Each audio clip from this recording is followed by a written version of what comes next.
All right, well, welcome everybody. This is Mark Harris here, and we're here for a very special briefing about something that all of you, especially those of you who are speakers, even authors, or anybody who's an expert who wants to get your message out to the world. We know how important it is to take your ideas, right? These ideas that you've been dreaming about, ideas that you want to take, to the highest point of the world. You want to change lives, you want to change families maybe, or you want to change business people, maybe different professions, whatever you're trying to change the world in some way, in your own special way with the ideas you have. But it's really a tragedy when those ideas don't effectively get out there into the world. So we all have to be those leaders who actually take our message and articulate it in a way that will allow the marketplace to accept those ideas and to adopt those ideas, and to take whoever you're going to change to really get it, to see it, and to have you lead them. So I got my really good friend here, Dustin Matthews. Say hi, Dustin. Hey, excited to be here. All right, and so Dustin has got a really exciting new book, and it's exciting for a couple of reasons. One is about the who and the what and the why and the where and all that stuff. So we're going to kind of go through that. But his new book is going to help you with what I just said in a big way. It's going to help you take these ideas that can change the world and help you create the message necessary to get it out there. And if you could do that, just think of how great your life would be if that were to happen. And just think how the lives of those you want to change would happen. So welcome again, Dustin. And I'm really excited about your book because it's really not an easy thing to get Dan Kennedy, all right, to do a book with you. So I'm really excited for you on that front because obviously big time marketer and all that stuff, and he obviously knows what he's talking about in this way. So you can talk a little bit about that, but yeah, just maybe get a couple words about just that concept. How does that feel? Yeah, absolutely. So I always, the title is the No BS Guide to Powerful Presentations, and it keeps going and going. And so my joke is Dan's a world-class copywriter, so he's paid by the word, and so his titles are really, really long. But it was interesting for those of you that don't know Dan. He is a guy that is very old school. No email. He doesn't use internet. So, going back and forth on the book was not even over the phone. He does use the phone, but he prefers not to. And so it was FedExes and priority mails back and forth, and the newest advancement in technology, the fax machine. Yes. And so it was quite a trip to go back and forth, doing it that way, because so much nowadays is done online and instant and quick. And so to actually have to slow down and, acquiesce, I guess, if you want to call it, to his methodology, was interesting and fun, and it was exciting. It made me really think about, and a lot more things I would say were thought through before submitting it, because now it's going to take a day or two. And, that's just an old school, strategy that I think we're missing out on nowadays. But it's very fun and refreshing. Well, that's really exciting. A lot of people on my list and some of the people I'm going to get this message out to haven't really known that, that I actually Dan contacted me back in 1991, and we really haven't ever contacted each other since then. It was kind of funny because I should have, and for lots of reasons, connected with him in some way to do something, which we've never done. He was putting out his first book. Okay, no, this is not your first book, but one of his first books was The Ultimate Sales Letter. And I had a newspaper going on at the time, which was one of the largest regional business monthlies in the country. And it was really, profound. And he lived here in Cleveland with me. He lives pretty close to where I lived. And so he saw our magazine and sent a free book. He said, look, I'd like you to promote this. And I did. And I just never really followed up with him a whole lot, but it was really kind of interesting. But I've always wanted to. So I'm really happy for you in this area, because it's going to lend a lot of credibility, because a lot of people don't really know you and Speaking Empire, sure, everything you guys have been able to make happen. I mean, some of the great things you've been able to do in this area is really important. Maybe we'll talk about that in a few minutes. But before you do that, what I try to do at the beginning of any interview I do is to try to talk. I try to save people time by focusing on the why up front. Okay, so if you notice, I gave you my big why. Hey, if you put your message out to the world, then this is a great way to help you articulate your idea, your presentation to the world. So why don't you give me some of your reasons why, if somebody were to listen to the rest of this, and why they should get the book and all that, and we'll kind of go deeper into that. Yeah, absolutely. I ought not even be here today. And so my why for doing this was I was the guy that found a legal loophole out of public speaking. And so even though the book is about presentations and not all of it's about getting up on a stage or getting up in front of a room in front of others, there are other presentations out there. But my story goes, in order to graduate from school and make the parents happy and progress in life, I had to take public speaking as a class. And so I remember walking into that arena, and it was a stage like you see behind me here, but it was the stadium seating. So 300 seats, 300 kids, and I'm there, and the professor walks out, the crowd gets quiet, and he says, hey, you're going to have to do 10 presentations, 10 talks, and 3 of them are going to be in front of all 300 people, and the 7 will be in the breakout. So I'm looking around saying, wait a minute, is anyone else hearing this? Is anyone else have that same fear I do of getting up in front of others? And so I left, but I had to graduate. So I re-enrolled in the class, and I was thinking, though, I was going to find a smaller class. Maybe I could do it virtually like we're doing here online or something, right? And so, again, I find myself in the same part of campus, find myself in that classroom, and what ends up having same pitch, and so I'd like to tell you, Mark, I conquered that moment. I got over my fear of speaking and giving presentations, but I didn't. I left again. I became so motivated by this class not to take it, actually, that I went and started asking people. I asked the teachers, I asked students, I went to the library. I think I did more work than if I had actually done the class. And so I found a legal loophole, and the legal loophole was if I had taken a class in high school, I could get out of doing it. Well, fortunately for me, I did the class. Now, here's what's interesting. I was chasing a girl. It didn't work out with the girl, but ironically, I must have just been blinded to the fact that I was actually doing public speaking. It was called Model United Nations. So I was in front of 100 people doing talks. And so I got the teacher to write me the letter to get me out. So my why is I was running from presentations and speaking and being in front of the camera. But once I was forced to do it, eventually it would come back and I would be forced to do it. I started to notice the benefits of it. And I said, wow, people twice my age are looking at me just because I'm in front of the room, just because I'm delivering a presentation. And they started treating me with respect, and they wanted to hear what I had to say, and they would buy what I was offering at the end of it. And so my big why is to empower people that have that fear. And I know it's a big one, right? People would rather die. And so that's my big why. I know that was a long answer, but that's the big why. Well, that's really exciting. And actually, I actually wanted a different angle of the question. I probably didn't word it right, but I'm so glad that you just said what you said, because it gave me something really exciting to ask you about. So I've come up with another byline to the book. Okay, so tell me if this is accurate or not. Okay, how to overcome the number one fear in the world by preparing to create the greatest presentation that anyone could ever hear. Wow, I do love that, because it immediately puts you in a positive frame. Like, who doesn't want to give the greatest presentation to be heard ever? Right. That is great. I love it, Mark. And it helps you overcome the greatest fear they claim, which is this fear of public speaking. So if you could really, so anyway, that's my thought. That's good. Okay, so anyway, the other reason. So actually, you did answer the question in a clandestine kind of way here.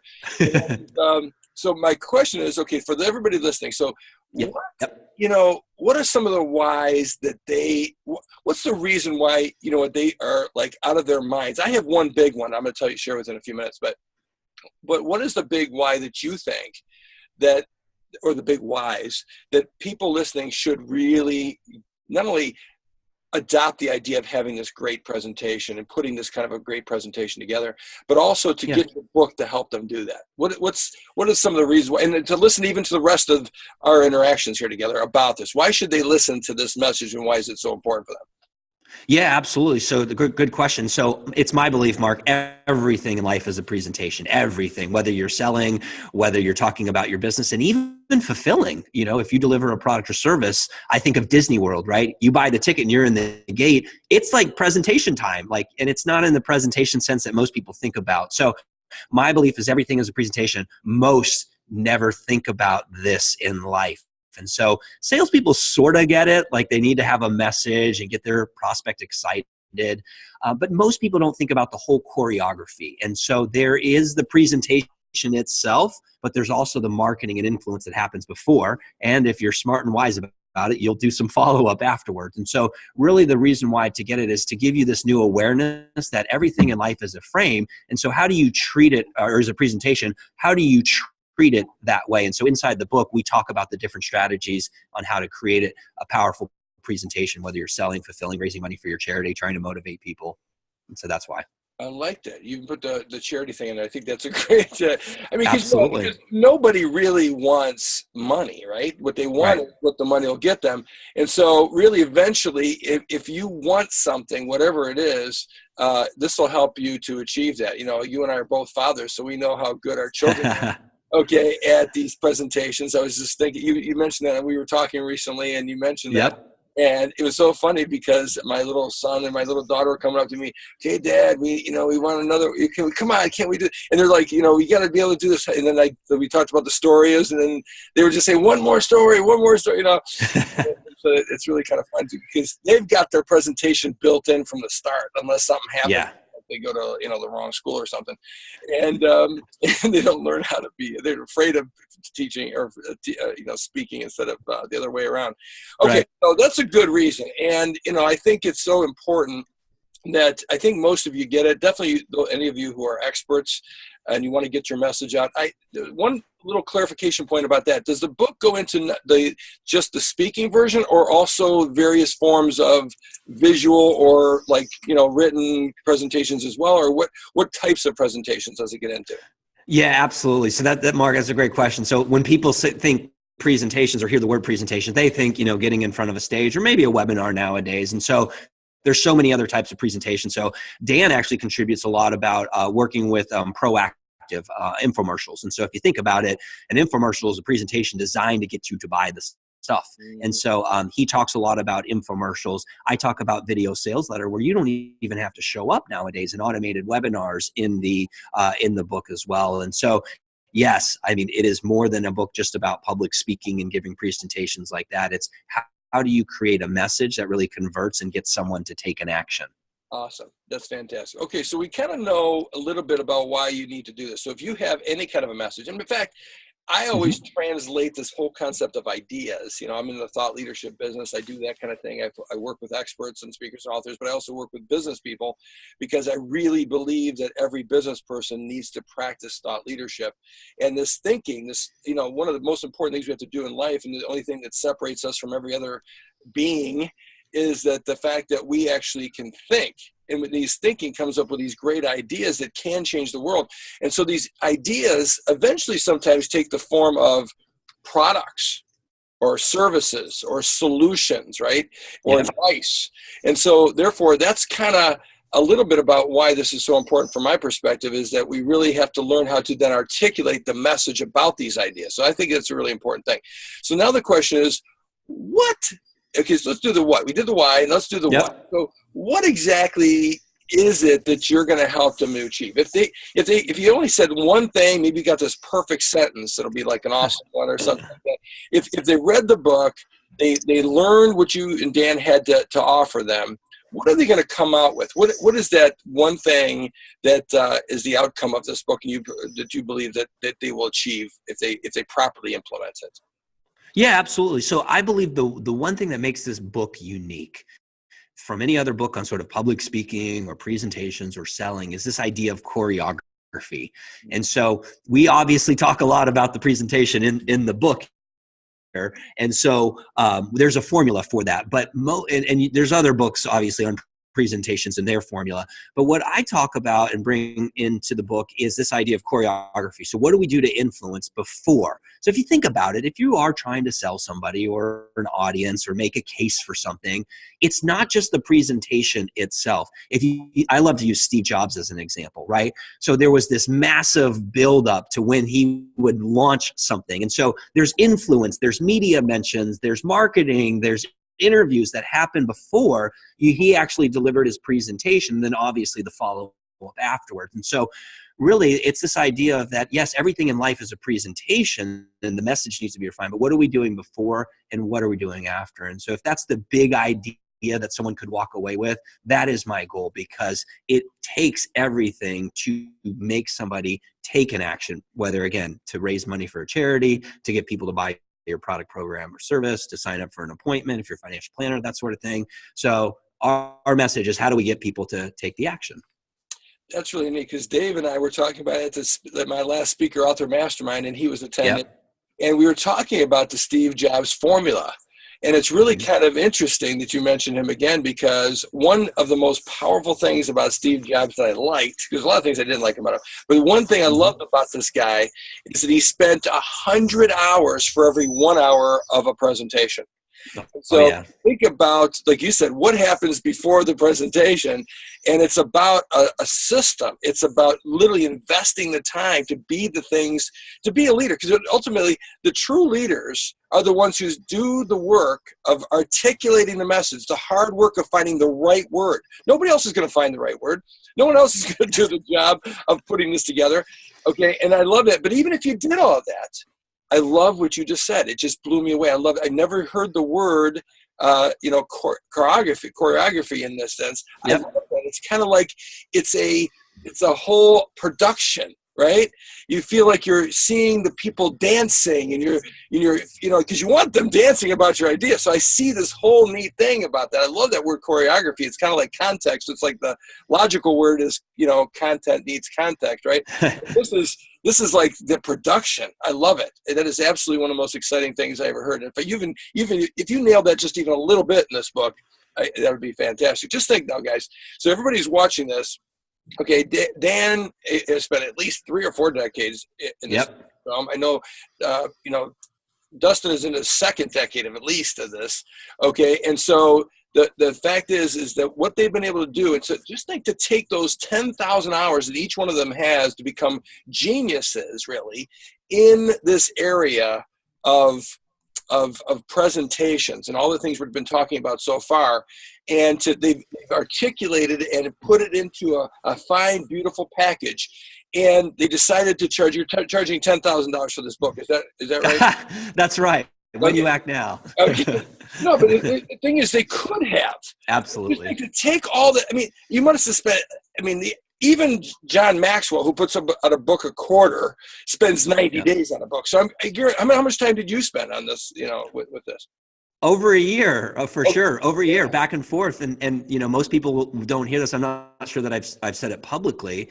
Is that the book almost didn't come to fruition? It was killed by the publisher because it thought it was so niched, and so we pushed on, and they acquiesced, if you want to call it that. And now here it is today. And so it had its trials and tribulations, and back and forth through direct mail to edit it and revision. So yeah.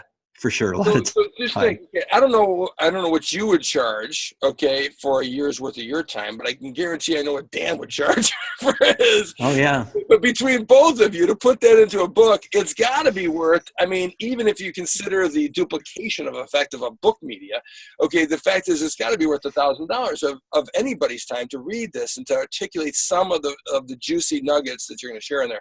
So I can tell you, everybody, I'd like you to go to nobspresentations.com, nobspresentations.com, and get the book. I don't know how much you're charging for it right now. What's the price on this?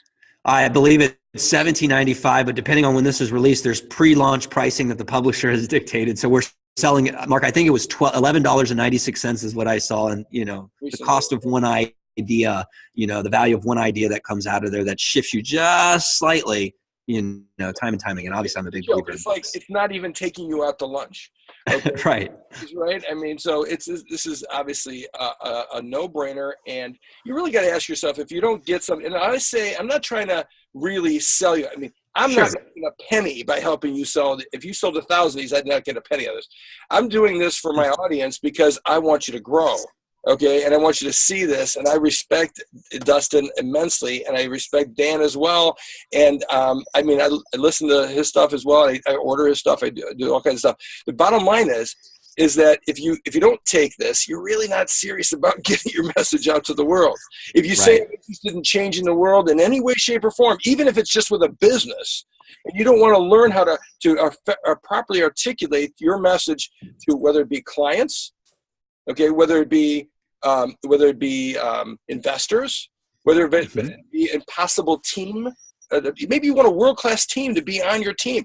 It takes a presentation to get world-class talent.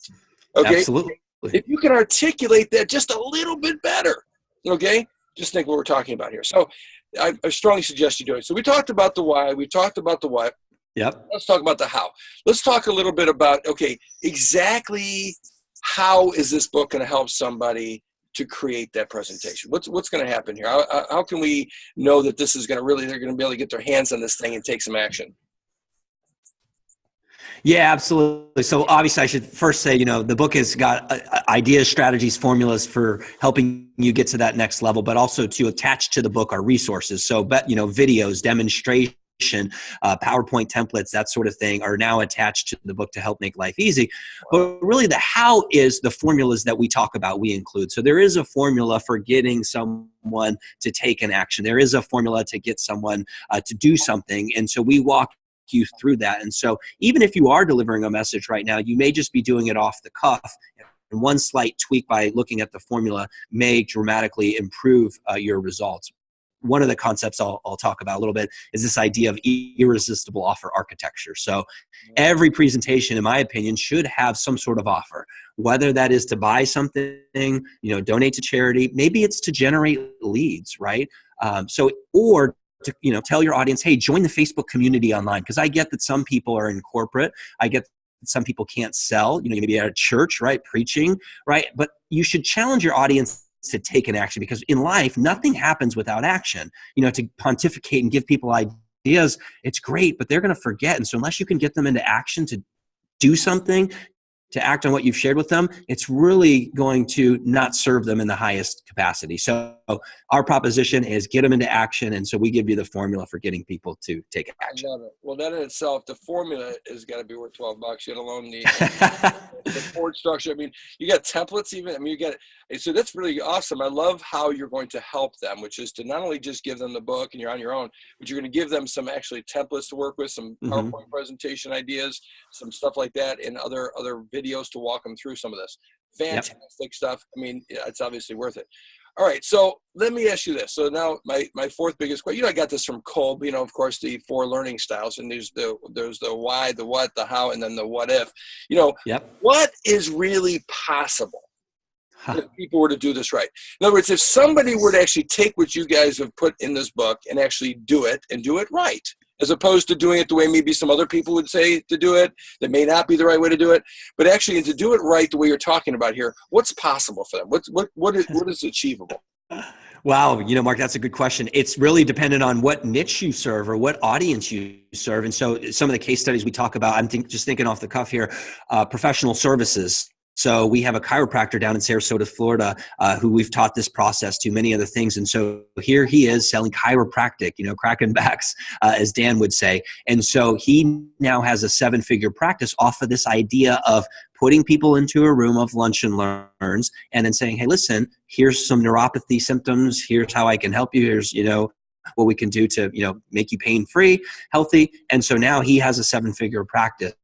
Wow. Some people playing in different, service industries, like in the financial planning space, these guys and gals make, upwards of $10 million in commissions over their lifetime. And they're doing presentations, inviting people to a lunch or a dinner. And so really, depending on what you sell and what you offer, we've seen people, do 5 figures working from home, like stay-at-home mothers, working from home, doing this idea of automated webinars. And then we see people that get out in front of others that get paid to speak and sell products and services. And, they're in the 7, 8, and even 9-figure range. All of this idea of one presentation. There are seminar companies and education companies that go around and do seminars to get people excited about their programs. That's beautiful. So what you're saying then is that you can get people to adopt your idea. And of course, the idea is an idea, say, about chiropractic or a service, that of course become your clients. And in some cases, it could be where they adopt your idea of their investment advice. It could be, it could be some luxury homes, $2-3 million homes in California or something like that. And now that they believe that your presentation convinced them that they should now list with you, maybe, or whatever the case may be. So it's really about, like you said, so your back end could be monetarily huge. Okay. Massive. But if it's not even monetarily, you're just trying to change the world with one person at a time. It's still about convincing them to take action on your idea, which of course ideas without action are just a dream, right? Like that old saying goes, ideas without action is like a dream. Action without ideas is like exercise or something like that. But ideas with action will change the world, right?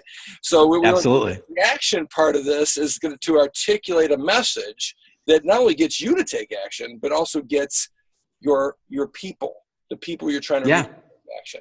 So really, this is a powerful launch pad for that kind of concept. So I would strongly urge you to go to newbspresentations.com and take action on it. How in the world do you expect anybody in your worlds out there to take action without you taking action? Okay, you got to learn how to take action. This is, I'm not trying to sell you into a $10,000, $12 book or whatever, or $12 tops with shipping. I don't know how that works, but anyway, because I don't got my book yet, but I can just tell you this: I've known Dustin long. We've known each other for 5 years probably. And what he and Speaking Empire have been able to do, just in that alone, and some of the things that they've been able to do. And a lot of people, some people have gone off the charts and done fantastic with it. I've seen people go take the exact same information, okay, and flounder and complain and this and that and the other thing. But the reality is, no, seriously. And what happens is, it's because they didn't take action. Okay, you can have the best. Look, if some people take action and they do fantastic with it, and some people don't take action and obviously get nothing, you gotta take the bull by the horns and make it happen. And so, and not only it's about taking the action of writing the book. I've heard, and tell me if I'm wrong, you probably know this better than I do. The average person doesn't even read the books. So we gotta tell them, look, if you get this book, read it. Have you heard anything about that? Yeah. For sure. I think that the stat was 3% of Americans have a library card. That's the famous one. And then of the people that do buy the book, so you got them to buy the book, Mark, 10% make it past the first page, so you're right. It's powerful. You got to take action and read it. But I will give some people an out, even if they get the book and they just go to the site and they get the videos. Maybe you're a video learner, auditory learner, and you got those resources. That for sure would be worth the investment in the book. But you should also read the book as well. And if the videos don't do it for you, go back and read the book. Whatever it takes. Literally, get your message created, buddies. Okay, I'm seriously. I want you guys all to get back to Dustin, and I want you to tell him, okay, how fantastically awesome this book was for you, okay, and how it changed your life and helping you create a great presentation. Okay, and use this as the impetus to this. I'm trying to motivate you. I'm trying to convince you. I mean, I can't convince you against your will. You probably already know you need this. But in the meantime, just do it. And I'm a little bit over the top on this today because I love Dustin. I love this guy. He's really a humble guy. He doesn't want to talk about how the great things he's been able to do.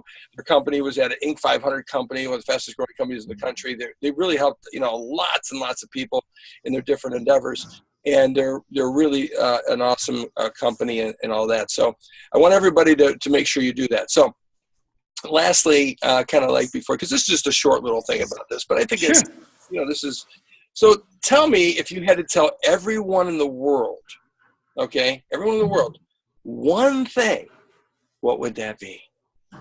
Oh, it's my favorite thing. It's this idea, and it's not even about necessarily speaking or presenting, but it's this idea, if you have a goal or a desire in life, could be lose weight. It could be find that love of your life if you're looking, or obviously self-servingly if it's, create a powerful presentation. Great. Whatever your goal is, what I want you to do is just take one small action a day. And let me define one small action.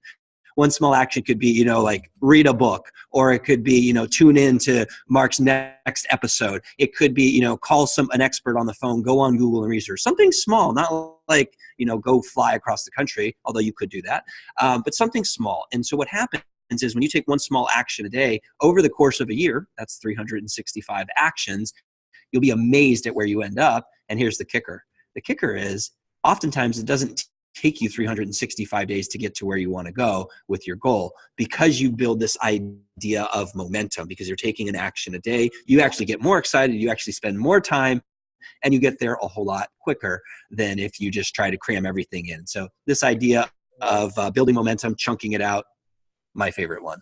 I like that. I actually learned that last year in a big way. You ever hear of Scrum?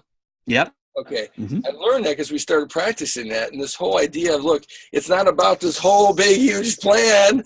Okay. Yep. It's about what did you do today? I love it. I think that's a beautiful thing. If you have to tell somebody everything in the world, that'd be good. Take action. So this is beautiful. And this is a good day to do it. Because if you at all are interested in changing the world or changing your life or helping people adopt your ideas, obviously you got a great way to do that and take action by getting Dustin's book here.